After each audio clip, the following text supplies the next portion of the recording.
Before we dive in, viewer discretion is advised. This content is for entertainment purposes. What happens when a titan of Hollywood's raw intensity clashes with daytime television's most formidable panel of voices? The result is not a polite fade to black for a commercial break. Today, we break down the on-air eruption that saw Tom Hardy walk off the set of The View, leaving Joy Behar stunned and her co-hosts scrambling to salvage a segment that was supposed to be a simple promotional chat. This is a clash over creative integrity, the machinery of media, and a moment of sheer tension. An unstoppable force meets an immovable object. Subscribe and weigh in below, because this confrontation escalates with every passing second. The air sizzled the instant Tom Hardy stepped onto The View's set. Fresh from the press circuit for his latest gritty crime film, the British actor carried that signature intensity that had cemented his place in cinema. His publicist had booked this as a routine appearance. Yet, no one could foresee how quickly the interview would unravel. Whoopi Goldberg, moderating the panel, opened with her characteristic warmth. "We are absolutely thrilled to have Tom Hardy with us. Tom, your recent films are extraordinary, and this new project looks utterly compelling." Hardy gave a polite nod, his gaze sweeping across the panel. Flanking Whoopi were Joy Behar, Sarah Haynes, Sunny Hostin, and Alyssa Farah Griffin, each ready with their own questions and hidden intentions. "A pleasure to be here," Hardy said in his famously gravelly voice. "It's always an experience being in New York." Joy Behar immediately cut into the cordial mood. "Tom, I need to ask about the pattern of roles you take. You often portray very dark, violent characters. Don't you feel Hollywood has a responsibility to show more uplifting stories, especially given today's world?" The question lingered in the studio air, a gauntlet thrown. Hardy's jaw tightened slightly, but his reply was calm and measured. "I think storytelling has always been about exploring the full range of human experience, joy, the shadow and the light. That's what makes art meaningful. But you must see how glorifying violence influences culture," Behar pressed, her tone sharp. "The characters you play aren't exactly role models for young people." Sarah Haynes tried to mediate. "I think what Joy is touching on is the question of an actor's social responsibility." Hardy turned to Sarah, a flicker of acknowledgement in his eyes. "Absolutely, Sarah. But my responsibility is to tell authentic human stories, not to give a sanitized version of reality. My portrayal of Bronson wasn't an endorsement of prison brutality, it was an exploration of a real man's mind." Sunny leaned in, her tone precise and deliberate. "Tom, that's interesting, but where do you draw the line between authenticity and the commercial side of filmmaking? Studios profit from the violence you depict." "That's a fair question, Sunny," Hardy said respectfully. "The commercial aspect is undeniable, but it doesn't negate the artistic goal. Look at films like The Revenant or Mad Max. They are intense, yes, but at their core, they are about survival, about humanity at its extremes." Alyssa nodded in understanding. "It's about the story, not just the violence." But Joy Behar wasn't ready to let things calm. "Oh, please," she scoffed, her voice rising. "You can dress it up in artistic words, but the fact remains, you make millions from films where characters are tortured and killed. How is that any different from the violence we condemn elsewhere?" A wave of unease swept through the audience. This wasn't the light-hearted chat they expected. Hardy's posture stiffened, and a flash of annoyance crossed his face. "Joy, with all due respect, I think you're oversimplifying my work and the very purpose of storytelling," he said, voice steady but firm. "When Shakespeare wrote Hamlet, was he promoting murder? When Scorsese directed Goodfellas, was he endorsing mob life?" "That's a ridiculous comparison," Behar shot back. "Shakespeare is high culture. What you do is commercial spectacle made to profit from chaos." Her tone carried condescension, and Hardy's eyes narrowed. Whoopi tried to redirect the conversation. "Let's talk about your process as an actor, Tom." Hardy had already reached his limit. "I would love to, Whoopi, but I keep thinking about Joy's claim that my work is inferior narrative. I didn't come here to defend every choice, but I cannot let someone dismiss decades of work without understanding it. Behar's defensive tone faltered. I'm asking valid questions about responsibility. Responsible to whom? Hardy replied, intensity rising. To you. To some imaginary code of entertainment ethics? Who gave you the authority to judge artistic value? Silence fell over the room. The debate had escalated far beyond the usual heated talk. Sarah looked uneasy while Sunny watched with the careful scrutiny of a lawyer in the middle of a cross-examination. Behar insisted, I'm asking what viewers want to know. This is a forum, not an admiration club. Hardy's voice cut through, sharp and controlled. There's a difference between asking questions and passing judgment on a career because it doesn't suit your taste. Alyssa tried to calm the situation. We're just trying to consider the cultural effect of entertainment. Hardy nodded slightly. I respect that, Alyssa.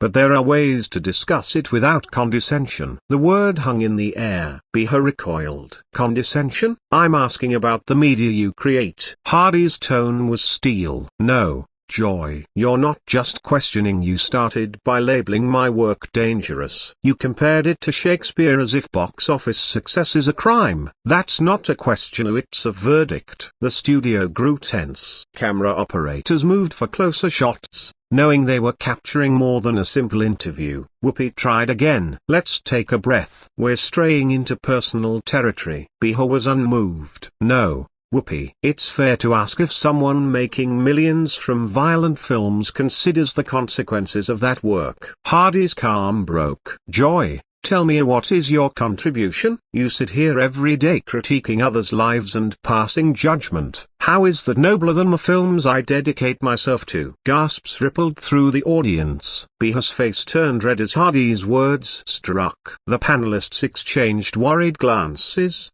unsure how to respond. Are you attacking my life's work? Behar asked in a low, threatening voice. I'm not attacking, I'm pointing out hypocrisy. Hardy said. You demand I account for social responsibility, yet your career is built on opinion, gossip, and criticism. My work tells stories. What does your daily judgment accomplish? Sunny interjected, trying to calm things. This doesn't have to get personal. Hardy's gaze fixed on her. It became personal when Joy dismissed my profession as meaningless. I spent years on a film about redemption, about human strength, and I'm being accused of irresponsibility by someone whose brand is sarcasm and gossip. Whoopi spoke, seasoned and commanding. Everyone, please take a breath. Behar responded, venomous. I see. Now I'm supposed to feel sorry for actors? I earn millions, and you want sympathy? Hardy's voice dropped, low and dangerous. It's not about sympathy. It's about respect for the craft and the people who dedicate their lives to it. Clearly, that's not something you understand. Incapable. Behar's shrill voice rose. You arrogant British snob. You insult me and my profession. Hardy stood,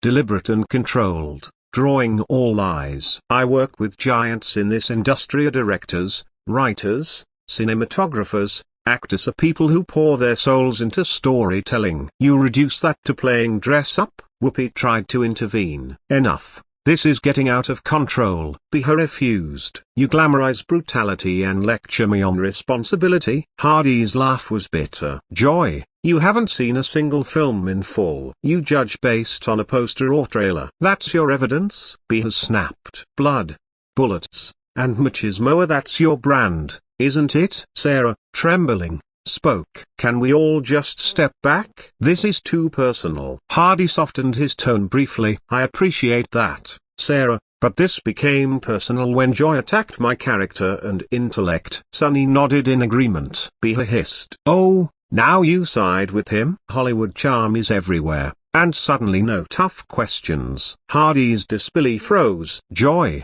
you haven't asked a single real question. You keep insulting. I'm here to discuss work that took years, and you reduce it to gossip and sound bites. That's cruelty. The word hit the room hard. Behar, on her feet, seethed. I've done this for decades. I faced leaders and reported real stories. Have you? Hardy's reply cut deep. Or do you broadcast opinions while building nothing? When was the last time you changed a mind instead of preaching to an audience that agrees with you? Alyssa tried to mediate. We're all passionate. Can we find common ground? Hardy ignored the plea. Privilege is being given a mic to tear others down instead of lifting them. That is irresponsibility. Behar shot back. I'm a journalist. Hardy's tone turned ice cold. Being in the game is not the same as mastering a craft. Longevity doesn't equal legitimacy. The audience was transfixed. What began as a promotional visit had become a raw,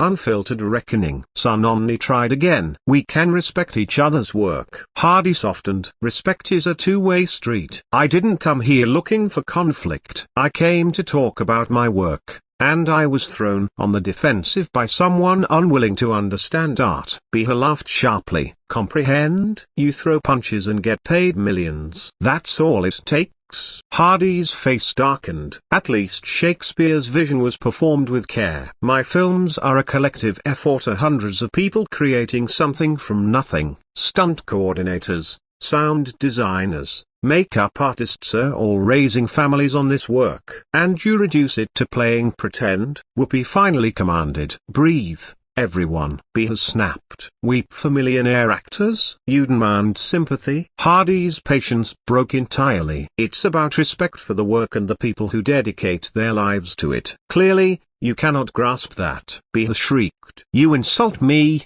my work, and my intelligence. Hardy's reply was ice cold. I don't use my platform to tear others down. That's the difference. The air in the studio was electric, crackling with tension. What should have been a routine promotion had turned into one of the most intense confrontations in The View's history. Hardy and Behar were standing, locked in a verbal standoff, the other hosts frozen in panic. Whoopi's voice, heavy with decades of experience, cut through. Enough. Sit down and compose yourselves. Behar refused.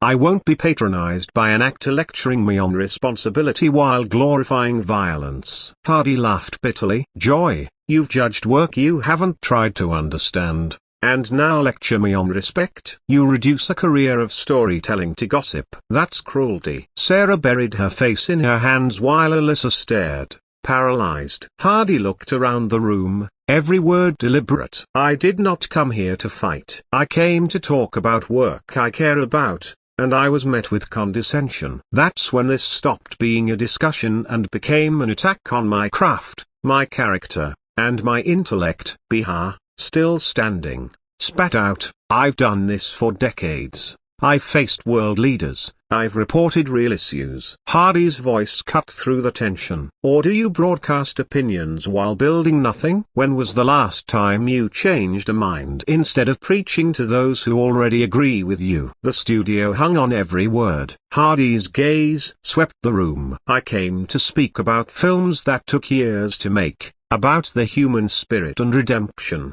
only to be accused of irresponsibility by someone who critiques from a place of convenience. Behar's eyes narrowed, but the words barely landed. Hardy's voice rose with controlled passion. I work with artists who sacrifice everything for storytelling. You reduce their efforts to mere entertainment. That is why this conversation became personal. That is why I stand. The room was dead silent. Cameras captured every flicker, every tense gesture, every second of a historic, on-air collision. What began as a simple promotional interview had turned into a raw display of truth, passion, and confrontation, one that would be remembered long after the cameras stopped rolling.